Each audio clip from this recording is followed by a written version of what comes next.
تخيل بمجرد هاند فري وصلت ان ابقى C1 في الانجليزي، وكمان اشتغلت انجليش انستراكتور. ايوه، انا هكلمك النهاردة ازاي تفك عقدة الاستماع وتبقى حريف انجليزي. اول حاجة واهم حاجة، سماعتك على طول معاك، نازل طالع رايح الشغل الجامعة المدرسة، لازم كل يوم على الاقل 5 دقايق تسمع انجليزي فيهم، لان لو ما سمعتش ازاي هتتعود تتكلم. فاول حاجة تعملها هي انك تسمع English podcasts، ودول من احسن البودكاستس اللي اوعدك هتخرج مش بس مستفيد منهم لغويا، بل وهتاخد منهم معلومات كتير جدا. اول حاجة بالنسبة للمستوى المبتدئ 7 good minutes podcast، ثانيا listening time، ودول فعلا من احسن البودكاستس للمستوى المبتدئ. اما بالنسبة للمستوى المتوسط فاول حاجة Jim's Coffee Shop، تاني بودكاست وهو All Ears English Podcast، واخيرا بالنسبة للمستوى المتقدم اول بودكاست هو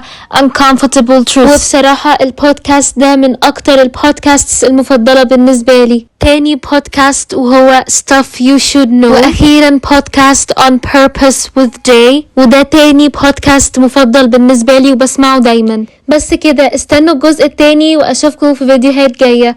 باي.